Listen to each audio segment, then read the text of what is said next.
All right. Um, all right, here we go. I should be live now. So, what's going on? Back at it. So, let me explain what I'm doing. Wanted to do this one. Wanted to do this joint called uh, Debunking Van Sertima. I seen it's just a lot of. I seen a couple of people, a couple of videos, a couple of people on online, Twitter, YouTube and stuff, and excuse me, they everybody's like was not everybody, but a few people that were just kind of like, wow, really? They was all bashing Van Sertima and stuff like that. So and his work and stuff. So and I'm just like, that's crazy. So first off, I'm going to show you the video. One of the guys. There's a couple of videos, but let's see. Damn it, I gotta find it now. I should have that set up. All right, we'll go to this video right here, and it's not long. I need to share my screen, so let me share screen. Share. So you guys should see my screen. Bam. Let's see. Here. Another video. Here we go.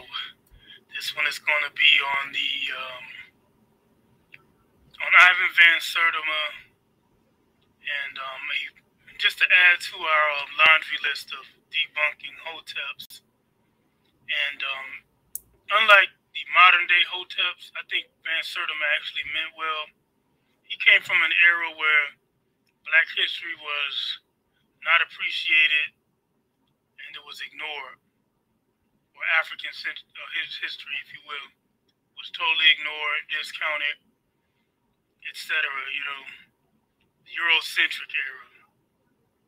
Now, I think he and some of his contemporaries got a pass on dubious research because a lot of the institutions were in search of a narrative to counterbalance the Eurocentric historical analysis that was prevalent at the time, roughly up until the 1980s and 90s. You didn't start to get an honest assessment of history by Western European sources, but Van Sertima, and I had a relative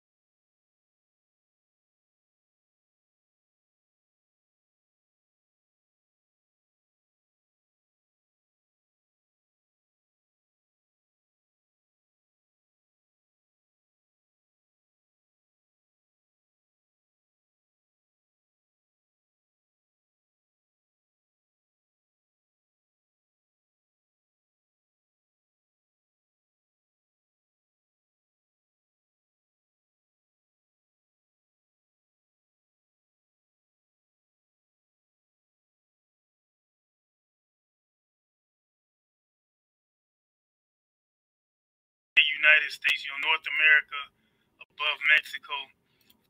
All right. So I don't think y'all can hear that from what I was told. Let's see. Hold up. Where is?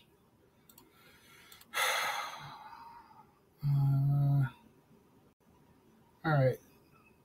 Let me. So this guy right here, this brother right here, Lamar. Him and like other people. I really wanted y'all to hear what he has to say instead of me trying to put it into words. Wait a minute. Let me stop sharing. Let me see. I don't know why the volume's not. Y'all can't hear that joint, but let me do this real quick. So this is my thing. Him and other people that I've come across, and like I said, I really want y'all to hear his own words, hear him say it himself. I don't want to misquote anybody. You know what I'm saying? So their whole thing is, Van Sertima work has been debunked. People, Afrocentrist people, they going overboard with you know what I'm saying? They just making outrageous claims and all that stuff. So that's something that he says. I mean, not verbatim. Like I said, I wanted to get that joint, and I'm about to play it for y'all. And I'm about to get another one, my man, True Teacher. True Teacher. I know True Teacher from being on other videos, other platforms with him. The Radical Latino platform we've been on and stuff. So he did a video too. Debunking Van Sertima and all this stuff. And I'm gonna play that one too. Hold up, let me find it. I should have did this earlier. My bad. But I was gonna take a quick minute just to get it up. Find that joint. Let me find that. Debunking Van Sertima. Where you put that at? Travel person. Nah. Man. Hold up. I'm gonna type it in.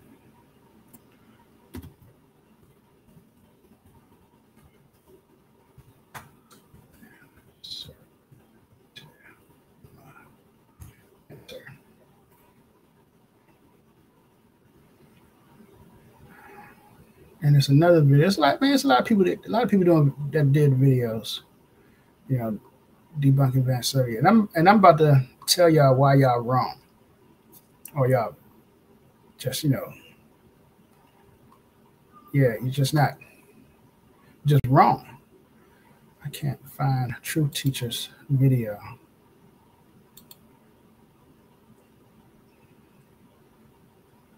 Oh, here it is. God damn, that joint 44 minutes. It's only long as shit. Just rambling about shit.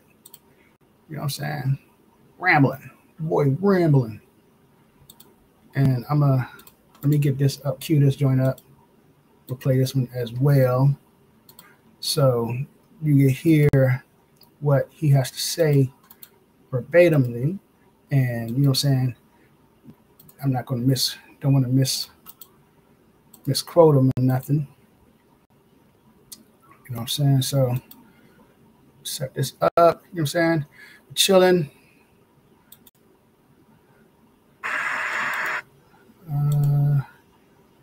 And you know what I'm saying? We're chilling right now. It's a good Saturday night. Some of y'all probably out. People out hanging out Saturday night.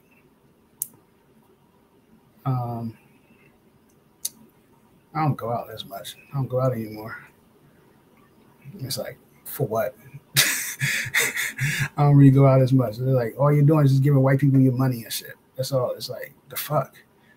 It's like black people who still ain't we still want to give white people our money. Make them rich and shit.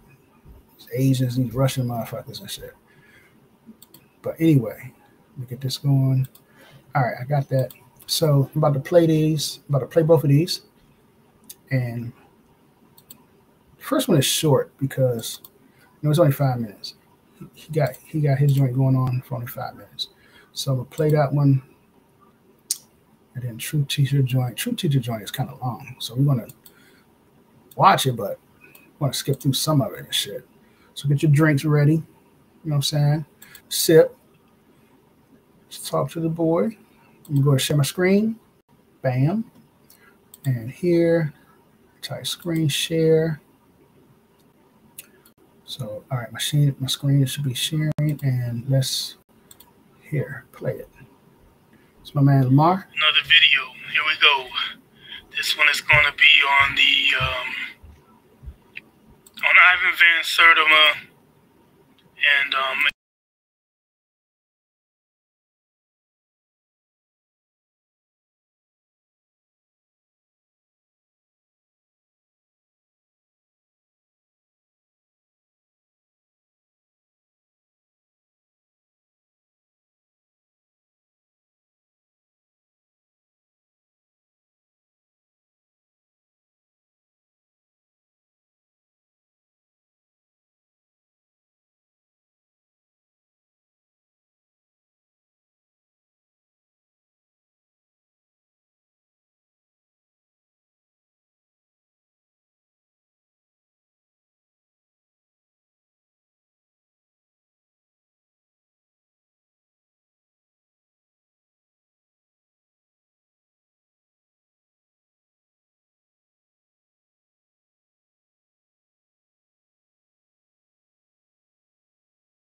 All right. Hello. Hello.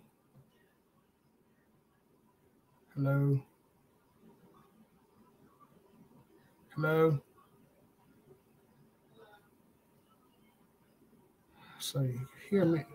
You can hear me, but you can't hear the video. You couldn't hear the video that I was playing, right? Correct. Damn it. I can hear you.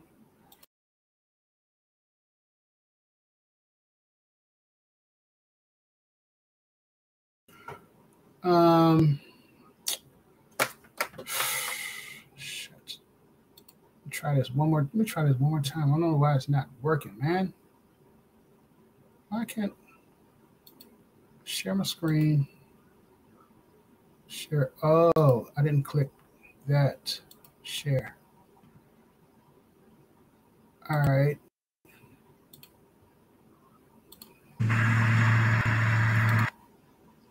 All right. Another video. Here we go. This one is going to be on the on Ivan Van Sertima, and just to add to our laundry list of debunking hoteps. And unlike the modern day hoteps, I think Van Sertima actually meant well. He came from an era where Black history was not appreciated and it was ignored, or African history, if you will, was totally ignored, discounted, etc. You know, the Eurocentric era. Now, I think he and some of his contemporaries got a pass on dubious research because a lot of the institutions were in search of a narrative to counterbalance the Eurocentric historical analysis that was prevalent at the time, you know, roughly up until the 1980s and 90s. You didn't start to get an honest assessment of history. All right. So my bad. I got it working now. So I'm replaying it. My bad. Okay. I'm learning it. All right. So I got it working now. I'm gonna just go ahead and replay it and you know, just bear with me. Here we go. By Western European sources, but Van Sertima, and I had a relative who just bought everything hook, line, and sinker, and Sarah Seti and other Afrocentric hoteps love to count on this research, but it's been debunked. The premise of his research is that Africans reached the Americas and established contact with the Native Americans before Columbus, and that's just been proven to be false. Part of the reason is because there's no exchange of there's no exchange of technology. So, for example, Native Americans, for the most part, especially the ones in the present-day United States, you know, North America, above Mexico, for the most part, didn't use any metal tools. They didn't have any large draft animals, so horses, donkeys, etc. They didn't have that. They didn't have immunity to old world diseases, and they didn't have the wheel. And coincidentally, if they had contact with the old world civilization from the African region, West African region, they shouldn't have been lacking in those things. So that's just one factor. But if you ignore all that, if you listen to Van Sertima's claims alone, you'll see that some of them are ridiculous, and that really refutes his overall argument. So, for example, in one video, he actually says that the ancient Egyptians reached the Americas, which is false. And he also said the ancient Egyptians reached the Hawaiian Islands. You know, talk about an overstatement. But when you Afrocentric, it's their job, and they're a counterbalance to Eurocentrics. When every time it seems that you get these dueling opposites. So, and it seems that it comes by necessity. So, Van Sertima's been debunked. Africans did not establish contact with Americans. It's there's so many factors that prove it. It kind of is kind of similar to the Mormons, where they say that there was a white pre-existing civilization in the Americas before the Europeans arrived. You know, and that also doesn't hold up. For the same reason, there's no archaeological evidence and no evidence of an exchange in tools and technology. Now, the Hoteps will disagree, and I'll probably get a lot of hate for this video and the other videos, but the overstatement of ancient Egypt can't be understated when it comes to Afrocentrics and Hoteps. It's ridiculous, but I guess they feel so downtrodden that they need a mythology to hold on to, just like the black Hebrew Israelites or the Hebrew Israelites. They're so oppressed and downtrodden and miseducated that they'll believe in any mythology you throw at them to make themselves feel better about themselves. But once again, Van Sertima's been debunked. The Olmecs weren't African, so let's give Mesoamericans and Amerindians, Native American, whatever the term is, the politically correct term, they deserve credit for these civilizations they established. That's it for now.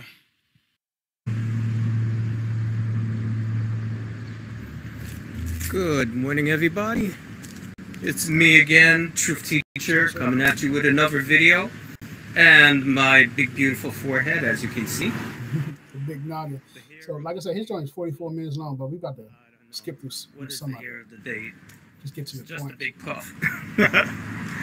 But I'm on my daily stroll, and I figure let me just put out a quick that were really triggered because I made the statement that as people of African descent, we don't have to make up any history. And I think by this point we all have heard, you know, all these different stories or whatever about, you know, fantastical tales of Africans being everywhere in the world and doing everything and being the founders of every civilization that ever was, you know. And my thing is that we have real documented history, real cultures. We don't have to make anything up. The reality of what we've done and who we are and what we're doing now is really impressive enough. We don't have to make anything up, you know? But still, you have those people who are just, I don't know, they have some kind of emotional deficit that they think they have to be the be-all and end-all and in everything in order to have some kind of sense of significance. And if you're not saying that, you know, black people invented every freaking thing, that somehow or another that's a slight, and you're stealing our history and all of this. They got all the way out into the sea, and they encountered something that was like a river in the middle of the water, and that all the other boats that went into it, they stayed back, you know, waiting for them to return. And after a month or whatever, nobody came back. They turned around and headed home. So the king put together an even bigger expedition, and this time he went on it himself, and they went out into the sea, but nobody from that expedition ever returned to say what happened. Now, it sounds to me from the report, what they were talking about reaching a river in the middle of the sea, sounds to me like what they were trying to describe was an ocean current.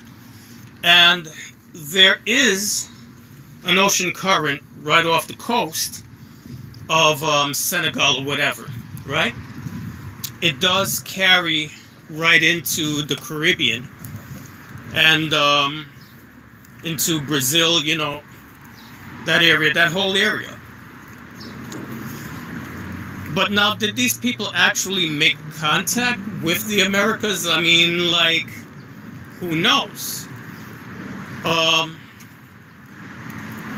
That's the only report that we have of Africans actually making an expedition to the other side of the ocean, or attempting. Now, as far as claims that Africans were here and making regular contact with the Americas, there's so much evidence against that theory. I mean, it's got more holes in it than Swiss cheese. So, for one thing, let's just look at this. You're talking about people from the old world going to the new world and making regular contact, having trade. Now, my question is this. If they were making regular trade, right? Wouldn't you expect to find aspects of material culture, cultural culture in the Americas that you found in Africa? All right, so let's just look at one thing, okay? For one, goats, there were no sheep. Nothing like that. None of those animals existed before the Spaniards arrived in the Americas. Now, West African civilizations had been domesticating these animals for thousands of years. So don't you think if they came to the Americas, they would have brought cows, they would have brought sheep, they would have brought goats?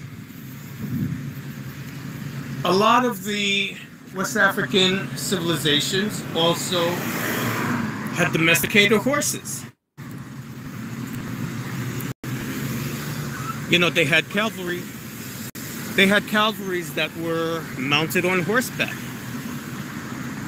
Yet we don't see any horses in the Americas until the Spaniards came. As a matter of fact, when the Spaniards came to the Americans and they saw them on horseback, they didn't know what kind of creature this was, right?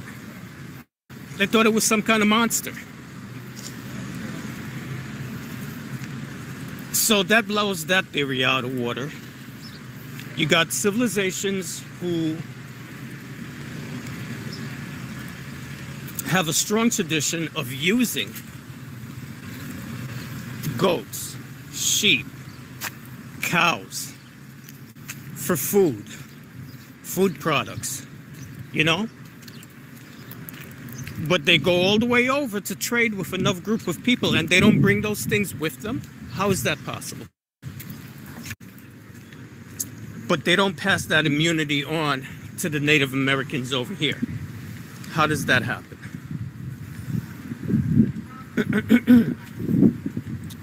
Let's look at religion now, okay? So the predecessor of Mansa Musa happened, right? When the Europeans came here, these people started dying off in droves because they had no immunity. So how is it that you have Africans coming over who've been exposed to these diseases, who are carrying these diseases, but they don't pass that immunity on to the Native Americans over here? How does that happen?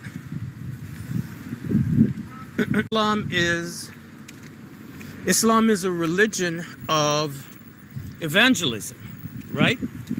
It's a religion of converts. So you're telling me that Muslims came over to the Americas, they found all of these native peoples, and they didn't try to make converts? How does that make sense?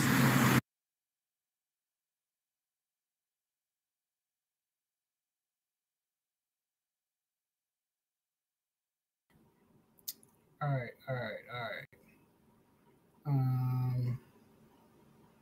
It's so, man, the argument is just so weak to me. You know what I'm saying? What you guys are saying. It's kind of weak, you know, and not making sense. You know what I'm saying? You're confusing two timelines together in your argument. Y'all confusing the timelines of when the Mali people traveled to America, and then when the people from, I guess, from Kemet, from ancient Egypt traveled to America. Y'all confusing the two timelines. All right, and you're trying to make it seem as one event, and y'all not taking into fact the thousands of years that passed in between.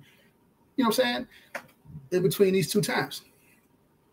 And that's the thing that's funny to me. You know, it's you guys making these videos, y'all make these statements, and you not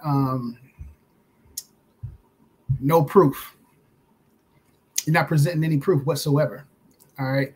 And let's be clear, because none of us, I think the only, with respect, my man, True Teacher, I think he's the one who's has a background of history. You know, he got a degree in history. But the rest of everybody else that I've been meeting online, y'all don't have a background in history. My background is in math. You know, I don't have a degree in history at all, mathematics. But, you know, I know how to read like everybody else. And none of us have backgrounds. None of us have PhDs. Many people online that I've been coming across, especially on Twitter, you know what I'm saying, want to call Van Sertima pseudo. You know, he did pseudo work. David Imhotep, they did pseudo work, but yet y'all didn't do no work. What the fuck? I'm trying to understand that. Y'all didn't do no work, none of the work. You know what I'm saying? Y'all didn't go to Mexico, Peru, down to Chile, all the places to visit the heads, to visit the artifacts that they did. Van Sertima went there. He went to the museums. Runoko Rashidi went to all the places, went to all the museums. Is he pseudo too? And so that's one of my points. One of my points is that all you guys talking about how, you know, I've asserted my work is pseudo, and it's, you know, basically, you know, it's bullshit science. But the funny thing is none of our black scholars says his work is pseudo. None of them. So who the fuck are you to say that his work is pseudo? You know what I'm saying? Especially if you haven't done the work. You know what I'm saying?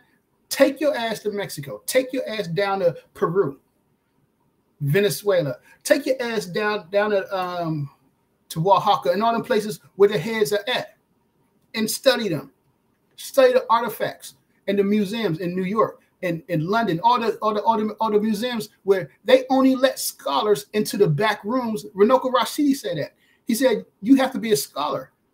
They won't let you into the back where they got the real shit at and study it. Same thing Van Sertima said. He had to go, they go into the back of the museums to do the research, because that's where they have a lot of the artifacts, a lot of the manuscripts and all that shit in the back. They don't put on display in the public. But yet they're pseudo. They do pseudo work. But y'all motherfuckers online ain't doing no work. Just scrolling through shit on the internet. But it's just, let's continue. Let me continue though. Let's continue though, because I want to play a video. I'm playing a video right now. My man, I don't even know his name, but it's a guy from London, and he says everything that I want to say that I'm saying. He says everything that I'm saying. You know, he's more eloquent than me, and it's perfect points. He destroys your argument. All right, he destroys your argument. And let me pull that joint up. Let me pull this joint up, because he makes the point, and your argument is weak, man. Yeah. Bam. All right, so play this joint. A scholar called Ivan van Sertima wrote 2 books, one called They Came Before Columbus, and one called Early America Revisited. And both these books, particularly the first one, received a lot of criticism, a lot of praise. It was a very polarizing work, because he suggested that Africans sailed to America before Christopher Columbus. Now, I've read a lot of the critiques of his work. I'll be honest with you, most of the critiques I've read to this point, and I'd be happy to see a better one, have either just lied about what he said. They've said that he said all the Olmecs were Africans. He never said that. They've said that he said Africans civilized Native Americans. Who would say such a racist, idiotic thing other than a racist idiot? He never said that. He never said that Africans founded Olmec civilization. These are all things that people said he said, and even putting quotation marks in their articles, because they knew people were not going to read Van Sertima's work. Once you labeled him a crazy Afrocentric black person, even though he's half Native American, didn't matter, job done, people were not going to read his work. Then some other critiques that I've read around his work just deal with partial pieces of the evidence in isolation and say, see, therefore he's wrong. But if you view one piece of evidence in a case in isolation, you're not building a whole case. So I'm happy to see a better, more rounded critique, but until then, I'm going to present to you some of the evidence he presents in his book. You can decide for yourself, based on the evidence in his books, if you think the position that he's put forward is rational and sensible, not based on our bias and the ridiculous idea that Africans couldn't have sailed across the ocean, but based on actual evidence. So some of the evidence he put together, shocking as it may seem, were 13 different European witnesses, including Columbus and Columbus's son. The names are all up there. You can go and check the book, check his references, who talked about seeing Africans when they got to America. Columbus particularly doesn't talk about actually seeing them himself. He talks about the indigenous people of Haiti giving him some spears that they said they traded with black people that came from the southeast. He takes them back to Spain. They're examined by the Spanish metallurgist, who concludes they were the same as the spears they were trading with Guinea. One of these scholars here, the Frenchman, Captain Calhert, explicitly refers to the Africans he saw in Panama as Mandingos, which were the people of medieval Mali. So 13 different Europeans. African oral tradition in the Malian kingdom says that King Abubakari II left, he abdicated the throne with 200 ships to sail to the great continent to the west. There are 2 contemporary Arabic documents from Egypt that tell the same story of King Abubakari II abdicating the throne and sailing to the great continent to the west. None of this conclusive yet. But here's where it gets really sticky. The Smithsonian Institute found 2 skeletons that they concluded, based on anthropological examination, to be African tropically adapted skeletons at Hull Bay in St. Thomas, dated from 1250 AD. Gets a bit problematic. On an island just close to that, they found an ancient African writing system, which I'm about to show you, called the Tifinagh script, which originates in Libya, but was also used by medieval Malians. Modern voyages on ancient crafts, so 3 different European scholars rebuilt, first of all, ancient Egyptian ships, then medieval African ships, and then one guy even sailed, the last guy in that list, Alan Lombard, sailed across the Atlantic in a raft with no supplies, just a fishing rod, and he caught rainwater. So the Atlantic is not particularly hard to cross. We know that Columbus was sailing down the coast of Africa trying to get to India, and he got caught in these currents. To assume that it's impossible for an African fisherman to have made the same mistake, let alone a royal fleet of 200 ships, seems a bit strange to me. I don't know why we would assume that. And then things got even more controversial. In 1992, the female scientists who developed the test to test hair for drugs, so that test that people still use, if you're a football player, or if you're an athlete, or if you're a prison person, they want to see if you're a prisoner and they want to see if you've been taking drugs, they examine the proteins in your hair and they can see what kind of drugs you've been taking. The woman who developed that test in 1992 found cocaine in the stomach of Ramesses II. And she was so shocked by what she found, because she knows that cocaine comes from America, she tested and retested and retested, because she knew she was going to get loads of stick. Then she tested Sudanese mummies and found the same thing. And read what she said. She got hate mail, people cussing her. People were just like, what are you talking about? You're an idiot. A woman whose scientific prowess is there, is there to be attested to. But what she discovered was so upsetting for some people that she was hated on by people who, of course, are nowhere near as scientifically qualified as she is. Botany and oceanography and ceremonial and cultural correspondences between some of the stuff we're seeing in Africa and in the Americas. For example, Bart Jordan, a famous mathematical genius, child genius, who was so bright that he was given a public audience with Albert Einstein when he was just a child. This is how mathematically genius the gentleman was. He'd done a study of African pyramids, of ancient Egyptian pyramids, and Mesoamerican pyramids. According to him, not according to me, I'm not on that level mathematically. According to his study, he's like, they have to have been related, because the complex mathematical relationships to particular planets like Venus that these pyramids are built around, there's just no way. He was like, it's impossible that you would get that correlation without some sort of relationship. Again, if you have an issue with it, take it up with him. I don't have the answer, but next slide. So, Here we have in Mexico, in 800 BC, cane rows. No big deal, till we turn the face round. How do we explain a face like that turning up in Mexico in 800 BC? Now, I would put it to you that if this was an overtly Chinese face, or a face that looked like a Viking, we wouldn't even have to have a debate. Everyone would be like, well, it must mean, based on one face, the Vikings must have gone to America. How could you have an obviously Viking face in America unless there was Vikings there? Yet we can have a face like this, and people can honestly look at this and say, it's impossible that people of African heritage could have gone to America. Okay, and not all the Olmec heads look like that. I want to restate again, Van Sertima was very clear. Not all of the Olmec heads were Africans. So pointing out that some of them don't look like Africans is irrelevant, because he was very clear that many of them are obviously not African and Native American. Next slide, please.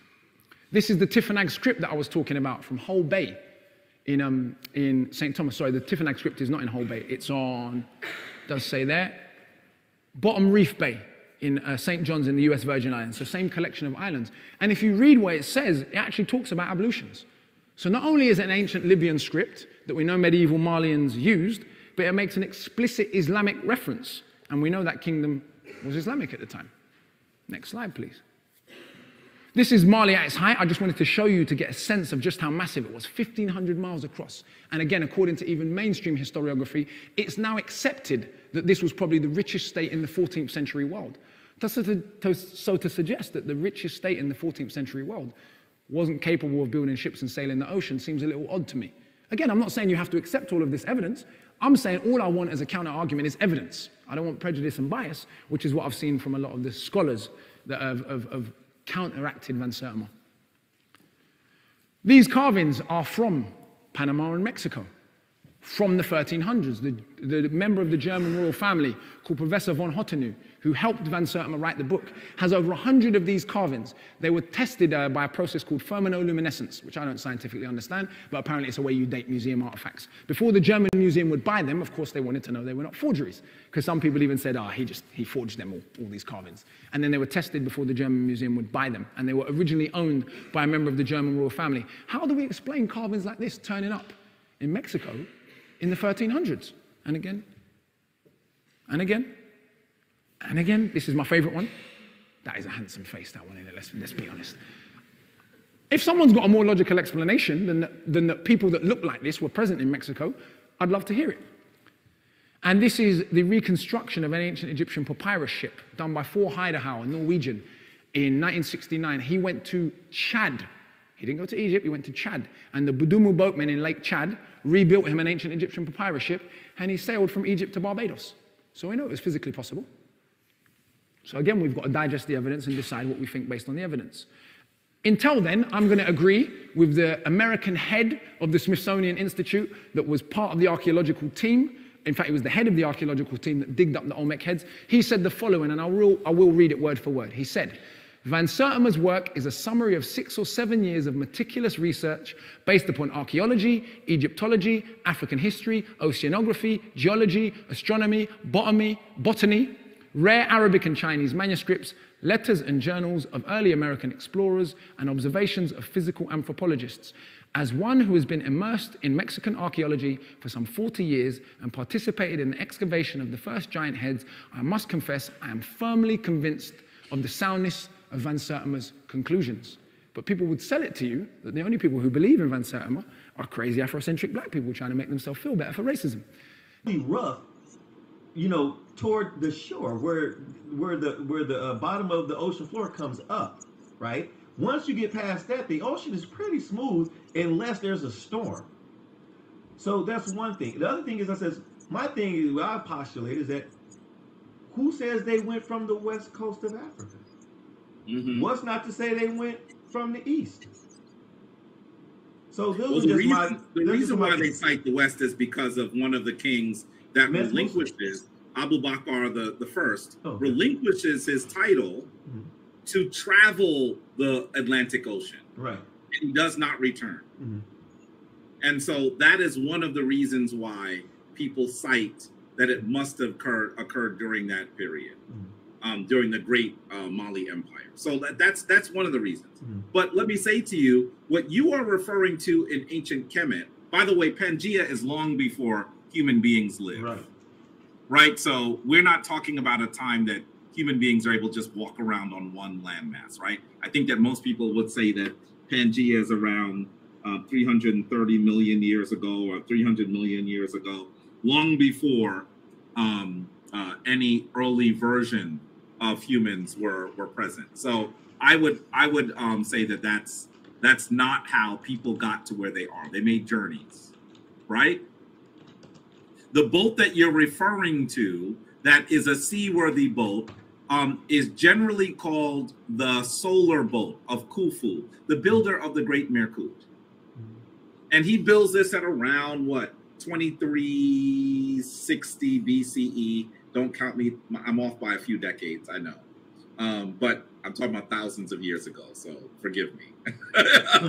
But understand that what he does is he has these boats that are created that are buried, and there are probably 4 of them buried at each of the sides of his great pyramid, his great Merkut, right? One of them was in decent shape when they found it. They were doing some like sonograph studies, and they were able to see the boat. And so they said, wow, this boat is here. They opened up the vessel. They tried to get into it, and then they said, hey, you know, it would be great if we were able to put this back together. As they took all the pieces out, they found that the Kemetic people left the instructions. And so they spend sort of I think it's late 70s into the mid 80s reconstructing the boat. It is sewn together, by the way, you should know. They didn't use nails. They literally used rope to put the boat together, because when the rope would get wet, of course it would tighten. And so it's one of the ways that they were able to create a seaworthy seal. And so this solar boat is believed now to be the oldest intact seaworthy boat. So yes, it does seem that the Kemetic people would have had the means. Whether they had the ability is another question. Most of what they did was float up and down the Hapi, right? Not as much even into the Mediterranean. The Wads were the Great Green, as they called the Mediterranean.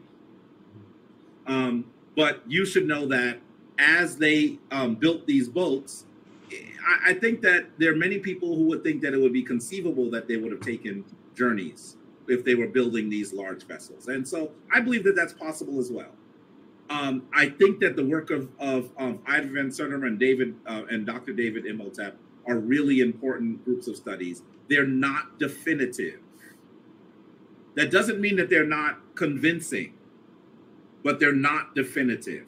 More additional scholars need to continue to do work so we're able to prove this beyond a shadow of a doubt.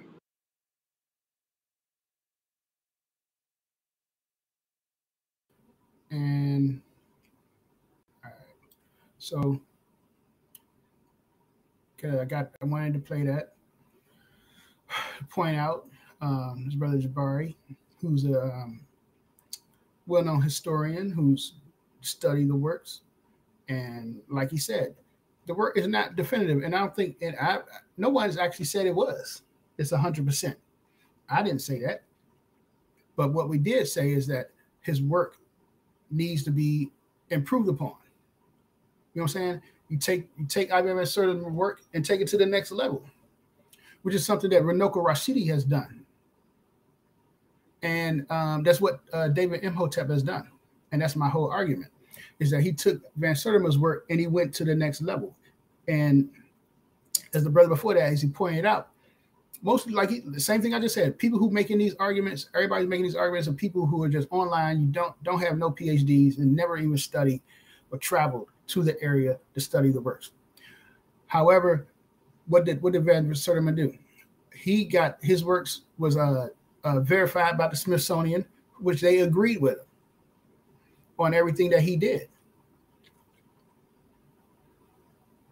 So how are y'all making these arguments that Van Sertima is pseudo?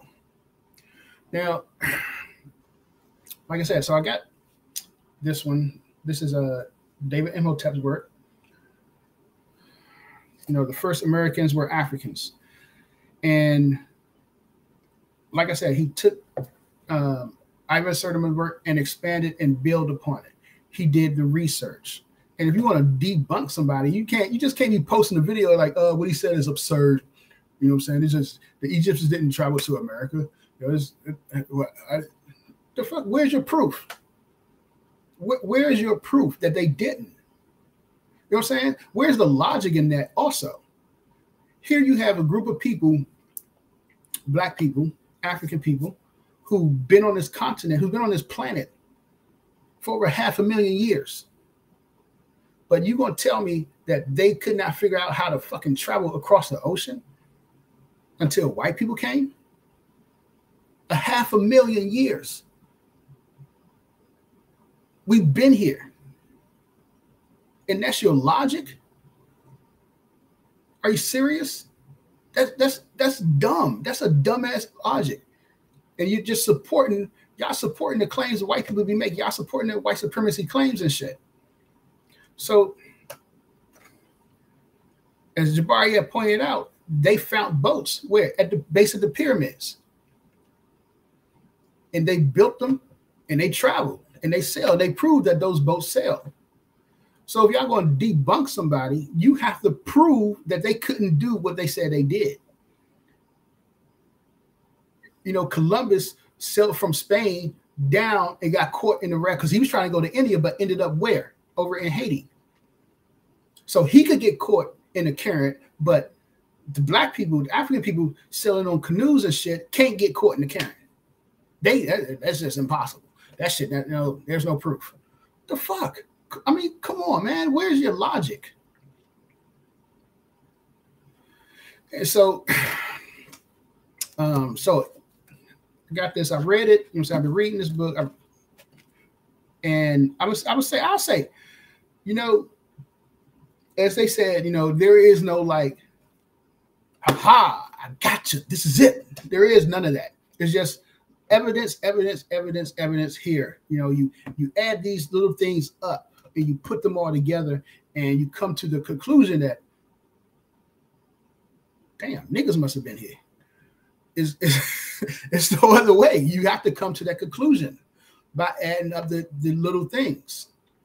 So one thing that Dr. Imhotep did, you know, he started off in the beginning. When he started talking about actually the blood types.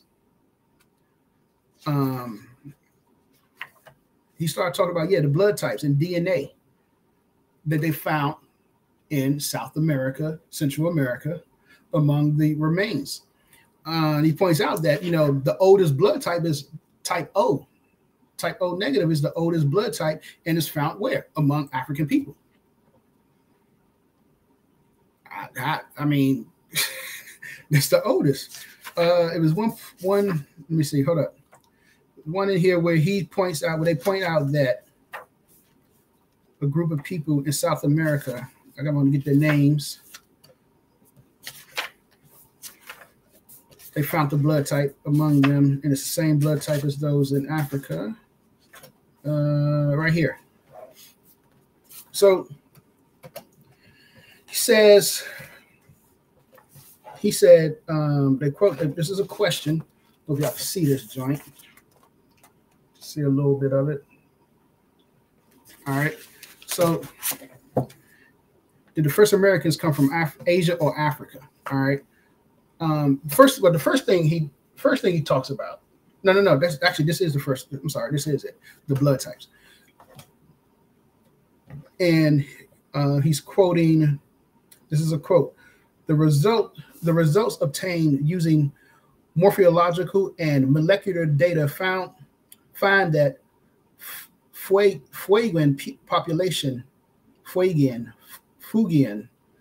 populations are distinct from the rest of the Amerindians. Researchers believe the Fuegians, I'm going to say Fuegians, that's how I'm going to pronounce it. Fuegians, Fuegians, are the remnants of the earliest settlers in the New World. The Fuegians have a different genetic makeup than others. South Americans, Fuegians, and other African Khoisan carry the same M174 gene related to the D haploid group. All right, so he's quote. That's a quote that came from Clyde Winters, Dr. Winters. Dr. Winters does a lot of the DNA, goes into a lot of the DNA groups and all that stuff. So he quotes them and showing you that these people have the same blood type, DNA makeup as the Khoisan people. All right, from Africa. How do they get that? How is that possible? If they didn't travel over here, they never came over here. All right, and then a thing, the other chapter, they came before Clovis. The site, the Clovis that said they were the first people, in Americas. And so, the thing that Dr. Imhotep points out is that Black people traveled here about 200,000 years ago. And there's proof, there's evidence, and he goes into it. He goes into the DNA evidence, the archaeology evidence. And I'm going to quote some of them real quick for y'all.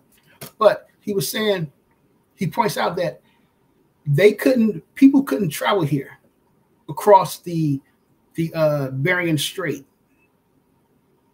before 10,000 BC or something like that, because of the Ice Age. It was too much ice. Ice was like 2 miles high. How are you going to travel across that? You couldn't even walk across the fucking shores on the shoreline. Don't even try that. He said all that shit that they talk about is a lie. Because you can't walk across that, and they can't travel across the ice. So the people that came here had to come by boats. Now, what other conclusion are you going to draw? Did they fly? I mean, what? So, and you're saying there was Black people. All right, we know that there was Black people. There was only Black people on the planet up to 6,000 years ago. What? And that's from, hold up. Where is that? It's a guy that he quotes right here. He quotes Luigi Cavalli, Sofraza, from the book The History and Geography of Human Genes. All right. And he says that genetically speaking, white skin was not in existence before 3000 BC. That's from the Italian geneticists. All right, so everybody on the planet before that time was Black, dark skin, brown skin, whatever. Black, Africans, Asians, whatever. They was all dark. All right. So the thing that he points out, that they couldn't travel across the Bering Strait. Ice was too high, so they had to travel by boats. And people have been here for over 100,000 years. And there's evidence of that. And he points to evidence of that. I gotta find that joint. But it's something I wanted to point out before that, because you guys were like, well, the Egyptians couldn't have came here. Really? Then how do you explain? I don't understand. How do y'all explain, if the Egyptians could not come here, the Kemetic people couldn't come here, how do you explain the map that they found in Egypt, 300 BC, in the Library of Alexandria? Was it the Paris remap? Found 300 BC in the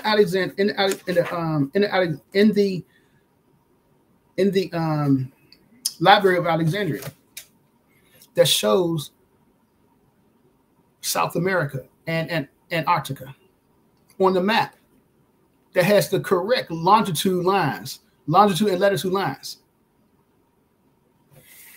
But they didn't come here. How do y'all explain that? Is that just fake? Come on, man. Bullshit. So he said, I want to quote, so here he is.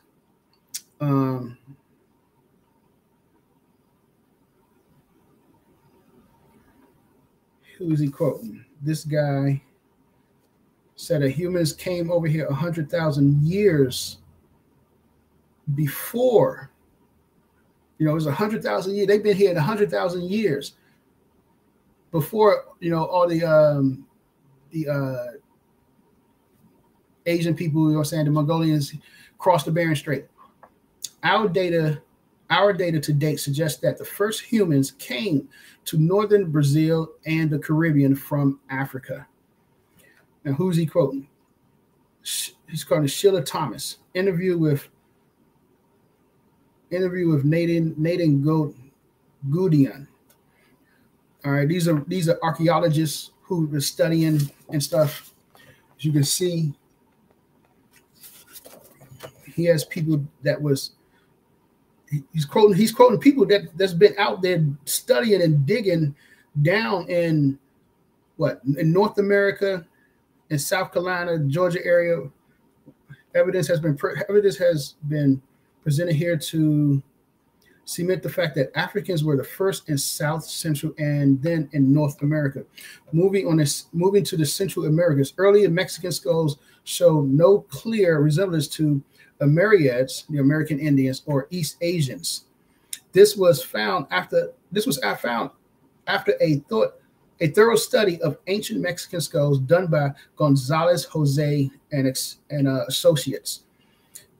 These skulls were from the late Pleistonis, which ended after 8000 BC. Now he was quoting. This is who he quoting?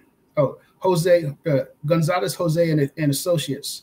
The late Pleistonis, Holocene. Well, I can't read that shit. Morphology. Craniofacial morphology. That's from Gonzalo, Jose, and associates. So he was quoting them that what? They found that people came here from Africa. Again, David Imhotep, all he doing is what? Presenting you the research, presenting you what other people have found, but is not made public. But yet, he's a pseudoscientist. Bullshit. So you're gonna call somebody pseudo. You guys gotta, first of all, read their works, read their books, and then prove them wrong. Go through their books and prove them wrong. It's a pretty good book. There's a chapter in here on the African structures in Central America. And again, Runoko Rashidi been doing this work for the past 20 years, past 30 years, 40 years. Runoko Rashidi's been talking about the African presence in early America, the African presence in early Asia, but yet y'all call him pseudo. His work is thorough. He's done great work on that. And he points out the African types, the phenotypes in Latin America and Central America, the culture, the same cultural themes. When y'all was saying that there was no cultural themes amongst the African people and the people in the Olmecs or the Mayans and stuff, it's not true. That's not true at all. If you look at the evidence, it's not true at all. He was talking about the Kemetic god Bes that you find in the Olmec culture. Amongst the Teotihuacan complex. At this Teotihuacan complex, you find the same facial features, the cat god with his tongue, the tongue sticking out. Same thing that you find from Kemet. And I made this statement to people. I was like, show me a culture, two different cultures that are 5,000, 6,000 miles apart, but have same concepts in their religion. You're not going to find that unless they had some contact with each other. All right. And so in this chapter, he goes into that and he shows you that they did, that the Mayans and the Olmecs were black people. And another one, do one. I'm gonna do one more. Share the go into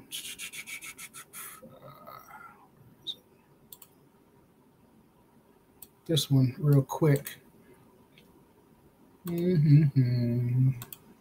Share screen. Share. And we wanna. And I never thought I would be in a situation like this. This is Lucia.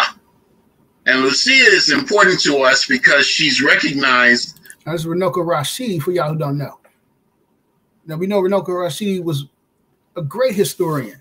He traveled all throughout Central and South America. As the first person of the Americas, not the first Black person, not the first African, but the first person to inhabit the Western Hemisphere.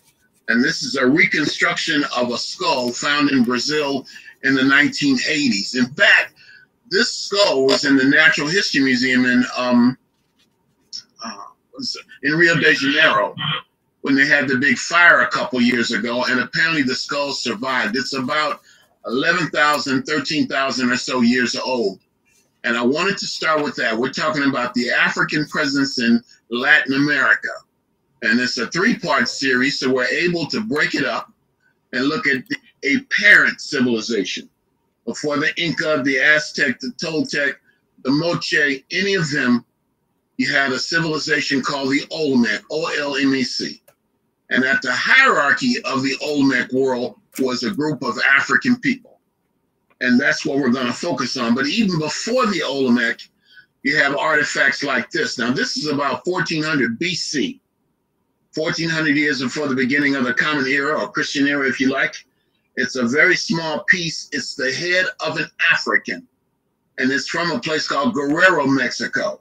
Guerrero is also, and we'll talk about this in the next session, Guerrero, the state of Guerrero, is named after a man of African heritage, Vicente Guerrero, who was the second president of Mexico and who abolished slavery in Mexico. So this is found in the state of Guerrero. And it's about 1400 BC. But what we want to do for the most part, it's critical, is, let me calm down. I'm a little pumped up to be on Zoom.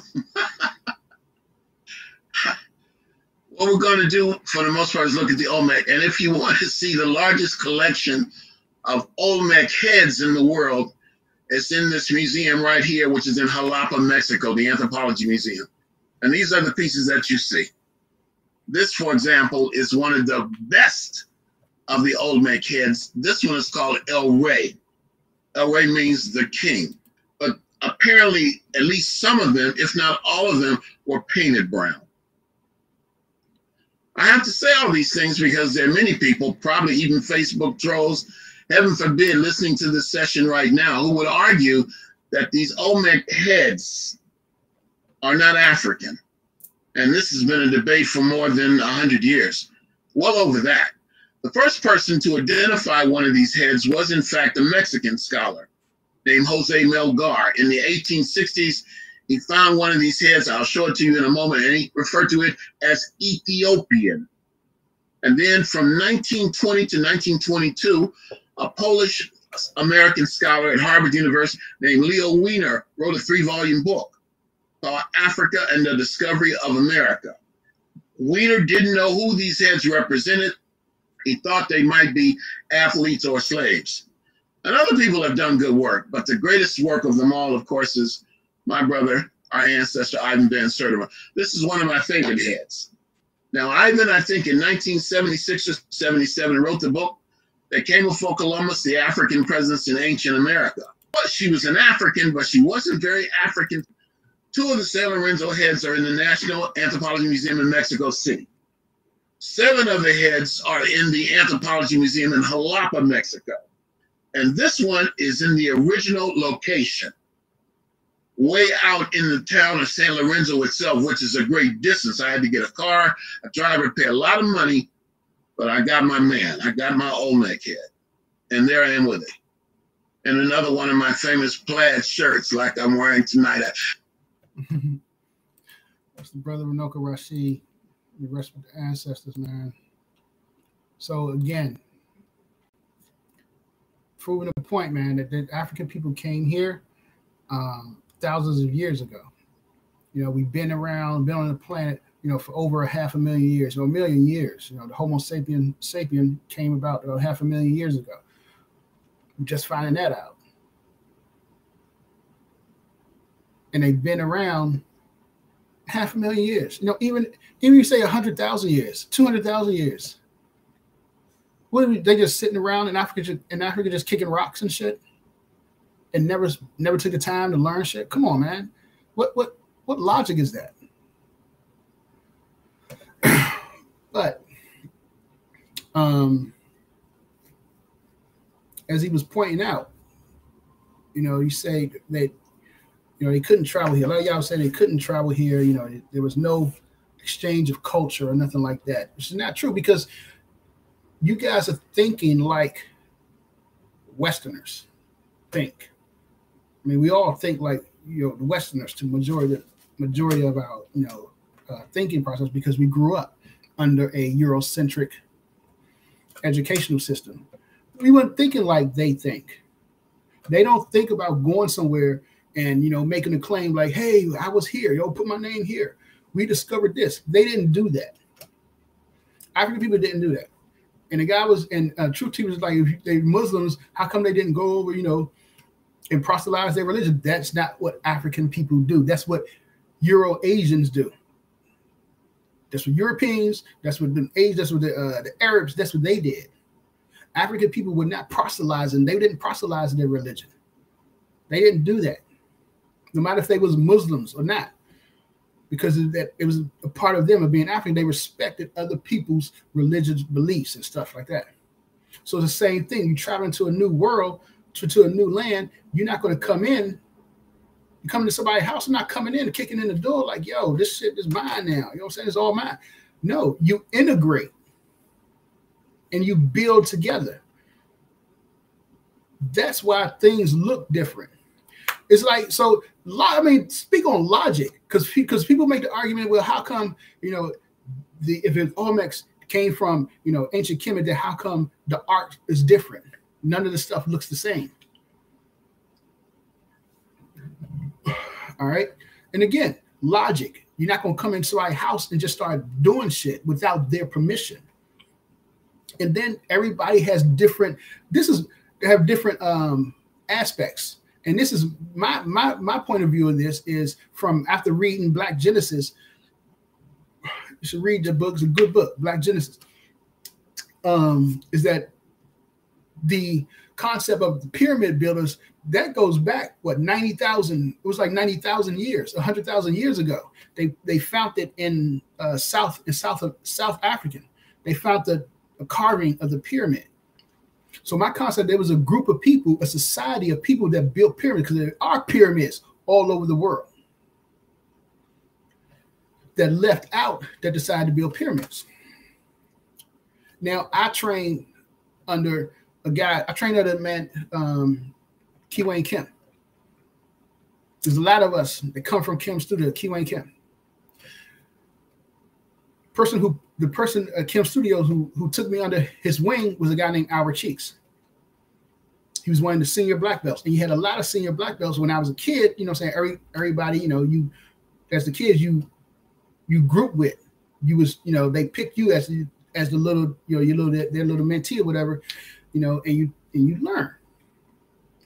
When I started teaching, I got older, I started teaching, and there's a lot of people out there from, you know, a lot of people from Kim Studios that teach. They have their own school and teach and stuff. So when you look at them and you see them at tournaments, you can say, hey, you trained under somebody that came from Kim Studio. You came from Kiwayne Kim. You could tell by how they, you know, fight, how they do their forms, how they do stuff. You can just kind of tell. We all have the same tail, basically. But we all look different. We all have different ways of moving. Even though we come from out of the same, we have the same background, same school. We all have different ways of moving. We all do things differently. But it all comes from the one. And that's the same thing. That's what I'm saying. This is my opinion. There had to be a group of people that left out of Africa that decided to go towards the West. And when they landed over there, they integrated with the people that was already there. And then they started building and drawing their paintings and stuff, drawing the pictures and whatever. But it don't look the same as they do looking in ancient Egypt, does it? No, because they had their own, those people had their own way of doing it. So they're going to do it this way. But they all come from the same source. So, you know, about to wrap this up. But there's a lot of y'all, like I said, a lot of y'all arguments don't, you know, it doesn't make sense because, like the brother said, Van Sertima was quoting the Europeans who came to the Americas and said that the natives told them that they saw African people.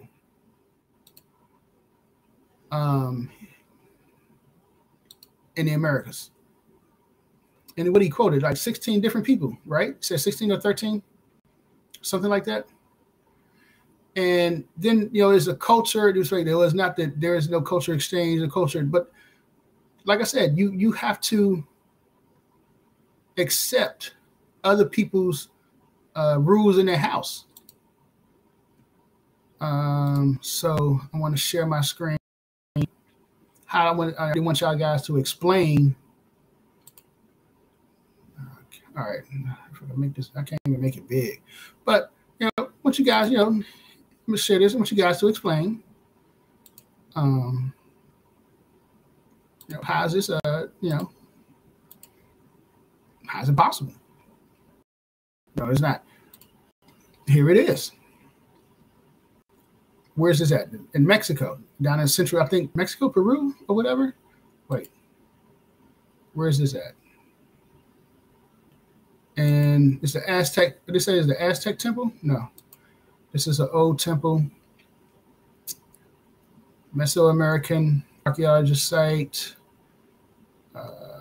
Where is it? Where is it? Where is it? It's not site in Mexico. Oh, Toluca, Mexico. In Mexico, yeah. Here you go.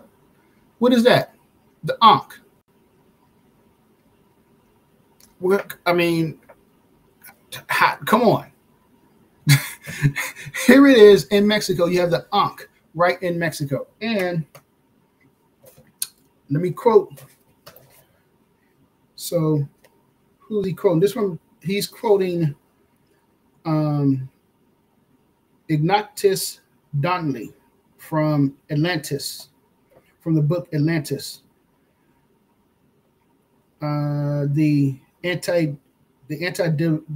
antediluvian world from 2012. He says the Ankh temple is perfectly aligned with an Egyptian-like stone pyramid at the same archaeological site. Both cultures built pyramids. Both use solar symbolism, and both believe in a life after death, preparing the dead for a journey to the afterlife via an elaborate and highly ritualistic ceremony. The meaning of this Ankh seems suspiciously parallel to the meaning behind the Egyptians' the Ankh cross.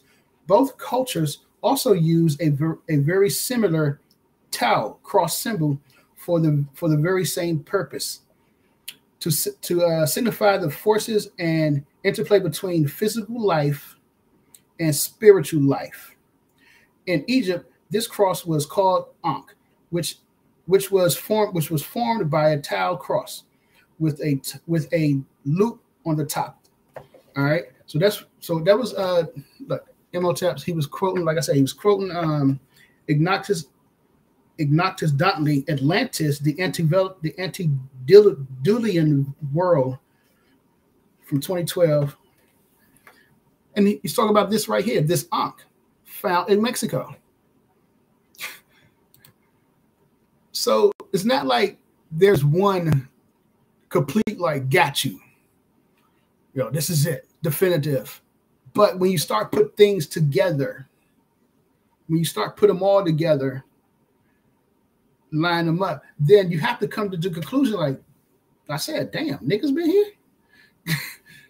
I mean, how do you explain that? How do you explain the Ankh? Come on, man. Come on. I don't understand how you're going to do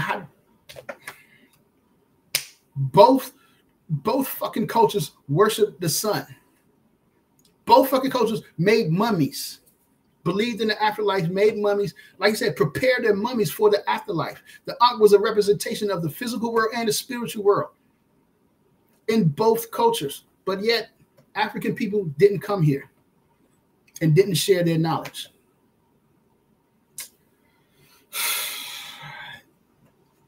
Yeah, you got too much evidence.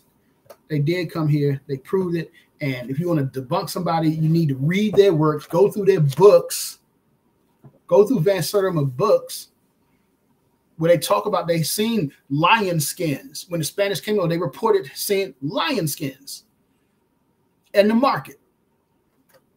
Where they get the fucking lion skins from? Come on, man. Again, your arguments are weak, man. You got to read the work. You got to read their books. Go through it. And then talk about it. And then talk about debunking it. You know what I'm saying? If you're really about it, y'all go to Mexico. Study the shit. Go to the museums. But anyway, that's my argument. Seeing too many of y'all online talking about y'all debunking Van Sertima, and y'all ain't debunking shit. Y'all take one little piece, this piece, I'm gonna take this piece. Oh, that shit ain't true. Well, that ain't true. But you ain't provide no proof that it's not true. None whatsoever. Van Sertima, David Imhotep, Renoko Rashidi, they provide all this shit to show you African people came here. But what have you provided to prove that they didn't? That's my argument, man. So I'm out. And I'll see you guys next time. Stop. All right. How you stop this? That's right.